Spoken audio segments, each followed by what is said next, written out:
Welcome to Doing Business in Rwanda. I'm George Ndirango. Now, today's episode focuses on health, and given how broad the sector is, we sought to tackle it a little differently than we usually do. A regional approach before narrowing it down to how far Rwanda is in terms of penetration of its health services. So, Charles Mugabe, a videographer right here at CNBC Africa, and myself set off to Uganda in the heart of the country and in villages to see the work on ground tackling non-communicable diseases, maternal health interventions, family planning methods, vaccinations, and a bit more. Later on, we try to get a similar conversation going right here in Rwanda, but as you will see in the show, the health systems are notably different from each other, each country recording its own individual progress. We start things off with Caroline Rowan, president of the Pfizer Foundation, giving context for today's episode.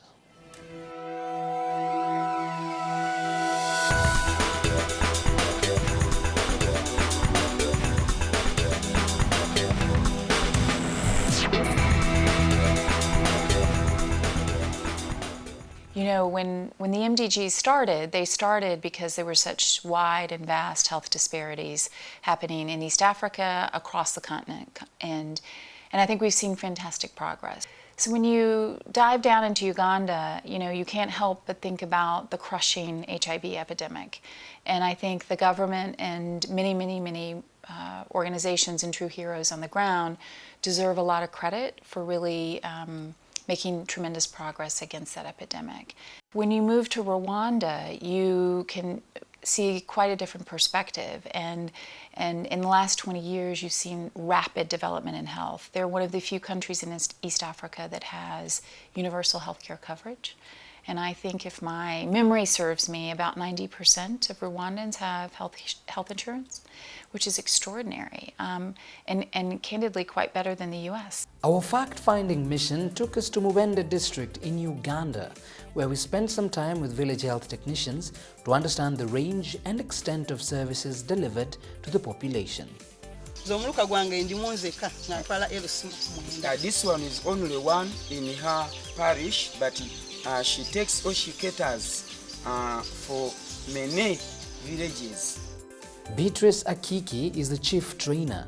She concluded training for the health workers in this village, who since then have been able to administer injections to the mothers, offer family planning advice and counseling, and train other health workers.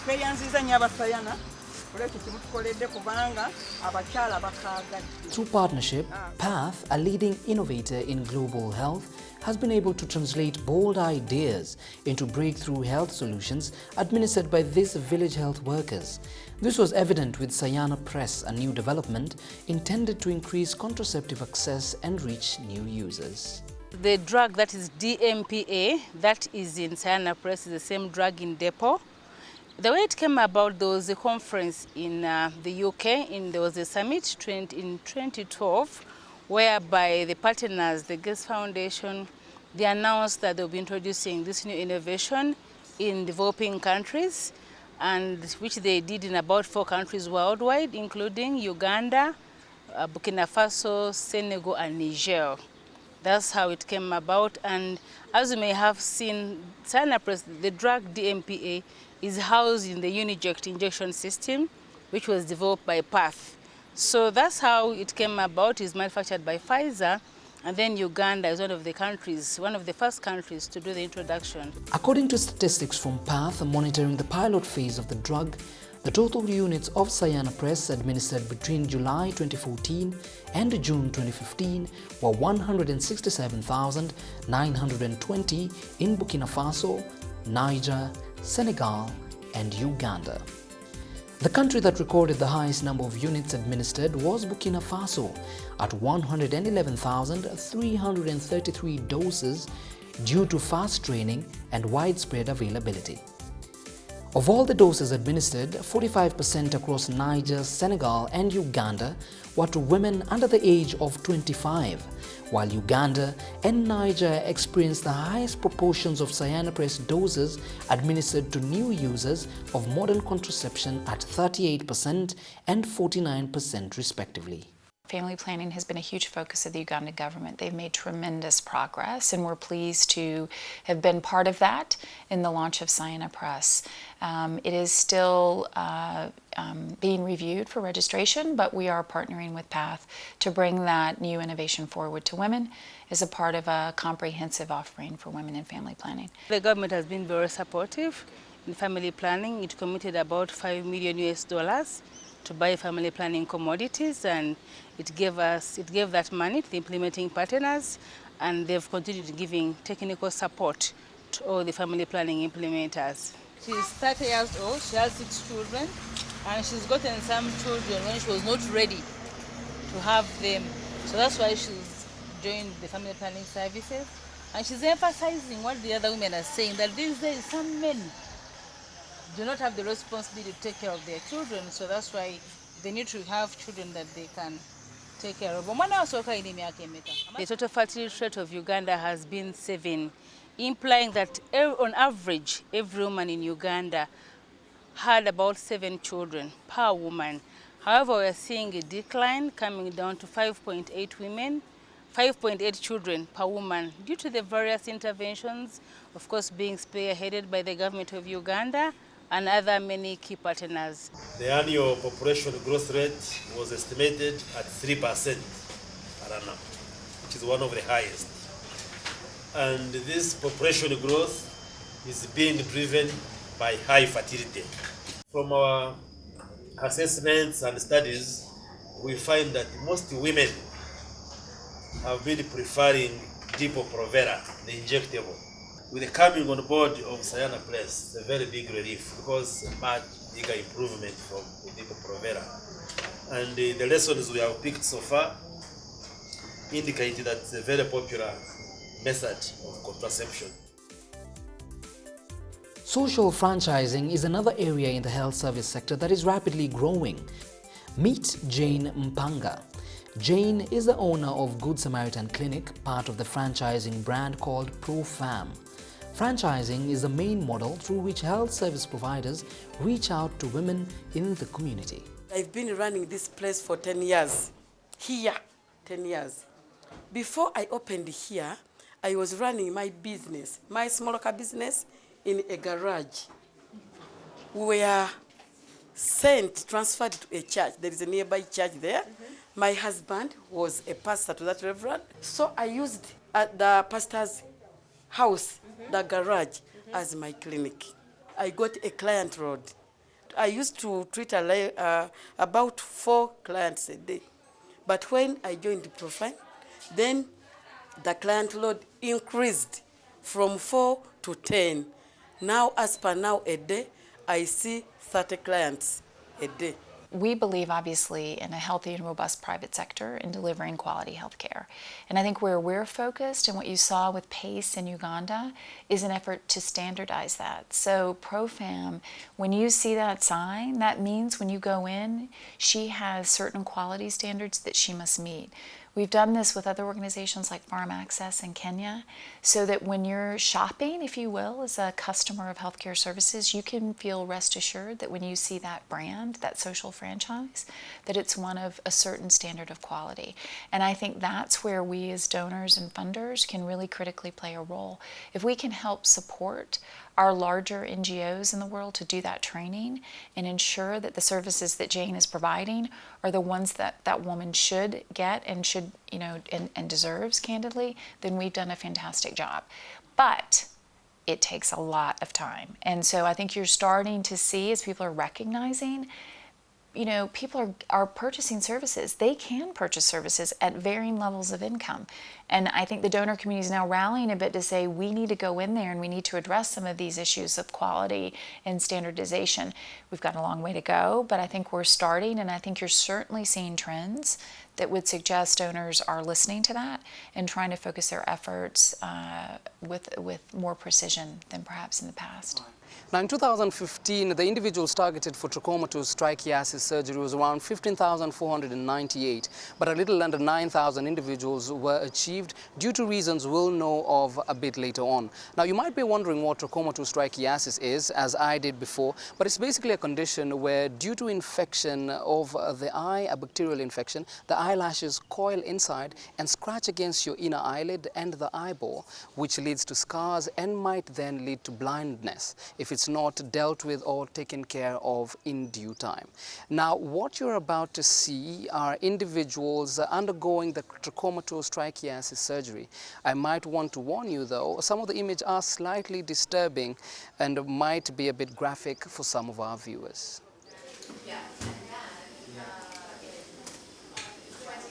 So the operation we are trying to make is to put them go back again to their original.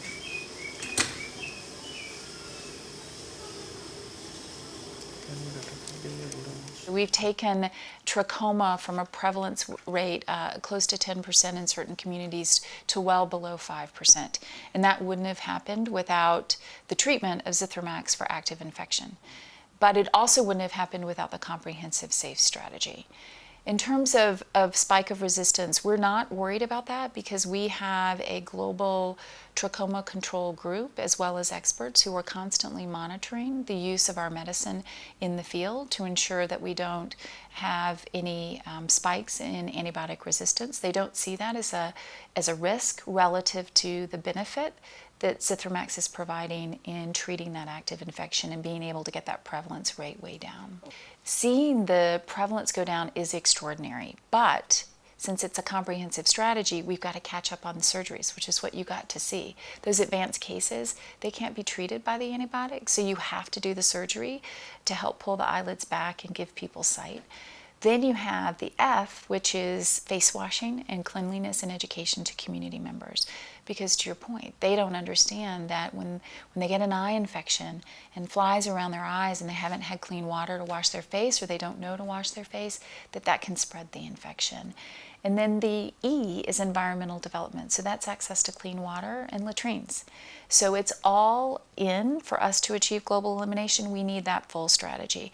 And the F and the E have been areas of real focus for the global community because we haven't done as well there, and we need to bring that up in order to get to elimination by the year 2020.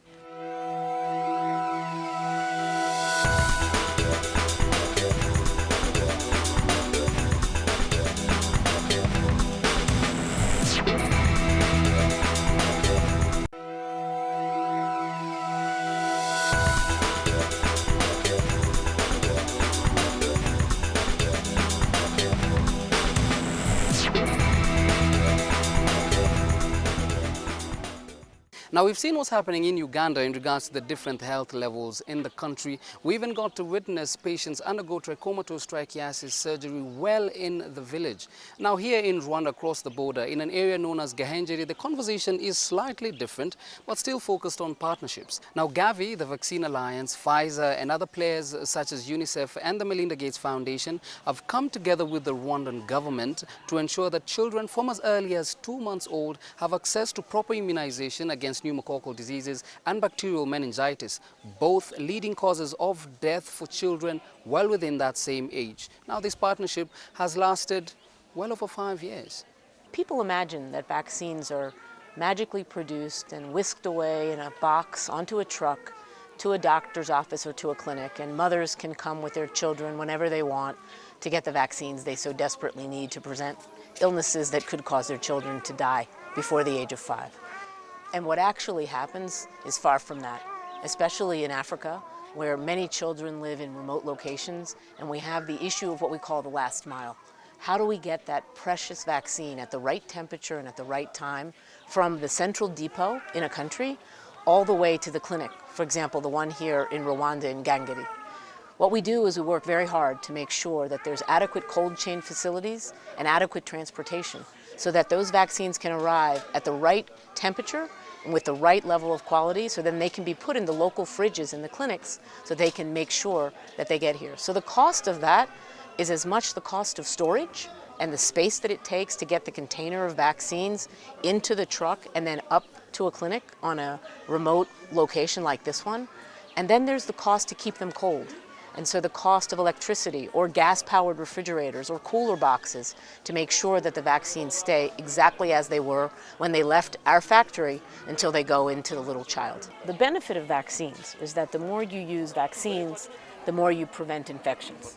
the more you prevent infections, the less antibiotics you need, and therefore the broader use of vaccines actually lowers antibiotic resistance. So what you want to see is more vaccines used, and used in their complete doses, because you will lower the number of infections and then lower the need for antibiotics. So there have been studies published showing that the use of vaccines over an extended period of time in a country or a community will actually lower the level of antibiotic resistance. So that's an important fact that I think people don't understand, the inverse relationship between uptake of vaccine and lowering of antibiotic resistance.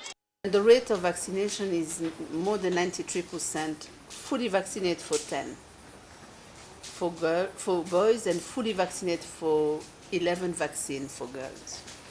And this is an example of true public-private partnership. For us as public, we provide the staff, the facilities, the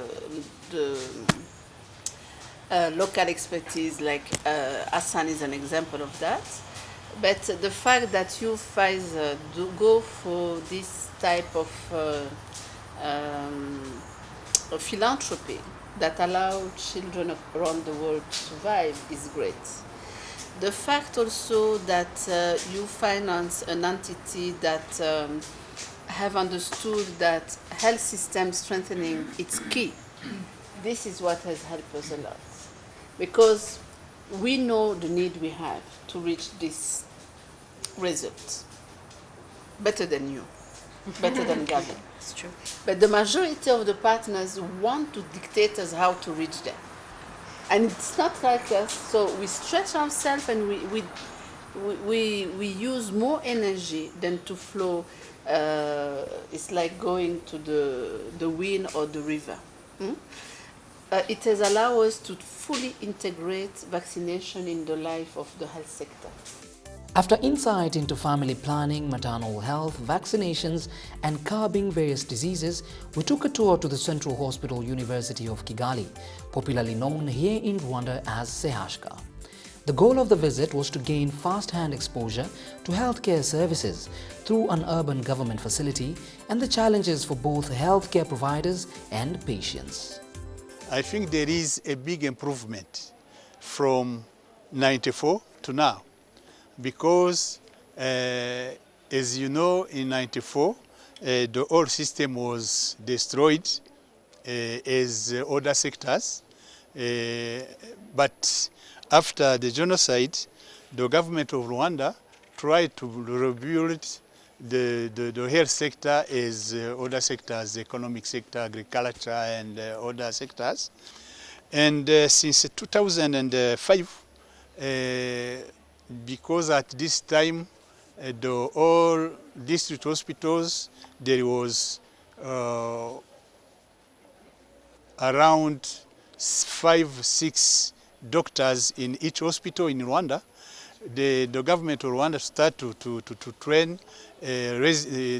specialists in the country. Dr. Lizine Tuisenje is one of those specialists. She is the head of pediatricians, and among the joys she has is that the HIV prevalence rate among babies has reduced considerably, among other rampant diseases and conditions, as you go up the demographical ladder. The HIV program was a big success in the country. The maternal HIV transmission from mother to babies reduced with the new program of PMTCT. And what we can have today is coming from like, 10 babies or the majority of babies they were exposed. Now we have like 1, 2, 3, maximum between 3 and 5%. 10%. Yeah. We had a DHS study, Demographic and Health Survey, 2005, 2010, 2015, and the rate of HIV is 3%, meaning knowing that people dying for HIV are very few. The consequences we can have from that picture is that prevention works. Another area that has received applause globally is the administration of health insurance. This, the Honorable Minister broke down to help us understand just how accessible and affordable it was, regardless of stature or position in the society. We are not in the community health insurance, we are in what we call the one of civil servants. There are also the private one. We have also the women and men in uniform that have another MMI. And so all this together, it's 90%. For people like us, we don't feel it because we have a salary. The employee provide a certain percentage, and you give on your salary a percentage. We don't see it because we know the net we have. For the private, it depends. For the community health insurance, so far, we have 25% of the population, the poorest, that contribute zero. The government mobilized the money through domestic funds or through partners to pay the premium of the 25% bottom poor, and also to pay the 10% at each point of care. And the cost for the 25% bottom poor is 2,000 a year, Rwanda franc. So it's very little. The cost for the people who pay, that it's around the majority of them.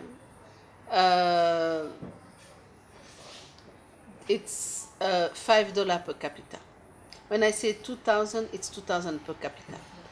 $5 means 3,000 Rwandan franc. It is per capita. And the people like me, my mom, and the others pay $12 per capita. So it's based on solidarity, meaning you pay as you can. And because also many people doesn't pay taxes, it is the village itself who decide who belong to which category. Meaning there is a checklist saying you have a phone, you have a bicycle, you have a TV, you have a radio, you have a house, you have a land, except you have a car. And doing so, your pair in the village, a village is around 200 houses, 100 to 200, decide if you are category 1, 2, 3, or 4. And this is the category of payment. Every government has to decide how they want to provide healthcare services to their citizens.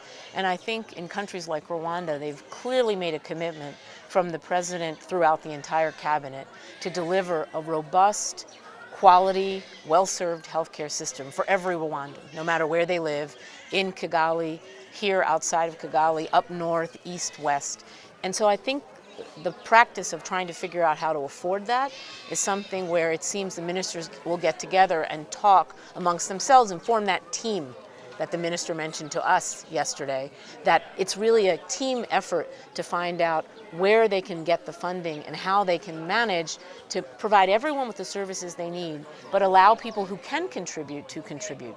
And that's the kind of system that I think is sustainable over the long run, and people then value things. Often when a service is free, it doesn't matter whether it's healthcare or anything, you place less value on it. And so I think the concept of contribution, where people can contribute to the level at which they can contribute, helps people understand the value of healthcare. And certainly, given the impact that the change in the healthcare system has had on the health of Rwandans and the indices that have moved in the right direction, whether it's infant mortality, maternal mortality, it proves to me that they have the right idea about how to create a strong and robust healthcare system with all of the partners that want to work to support them. As we came to the end of our trip, one thing was clear: Rwanda has seen substantial improvement in health outcomes over the past decade. On the financial side of things, funding has been high, but there is still heavy donor dependency, which, as noted by Caroline Rowan, should be particularly worrying. So the way I think we move away from donor-dependent, governments is really to think of the philanthropic or donor community as a catalytic force, right? A catalytic force for good that enables a government with a master plan to get resources to fill gaps. But it doesn't mean that the government doesn't have responsibility and that the donors don't have responsibility to that government to ensure that the programs that they're doing are successful and effective. And so I think the way we turn it on its head is to say, let's be a force for catalytic investment, and that's how we think about it at Pfizer. So at Pfizer, not only do we have our corporate programs, but we also have the Pfizer Foundation. And we have a program within the Pfizer Foundation that uses philanthropic dollars to seed and support entrepreneurs who are developing interventions on the ground. And it's really entrepreneurship for good in the way that we think about it. But these are Kenyans who are out there treating patients and saying, this isn't working.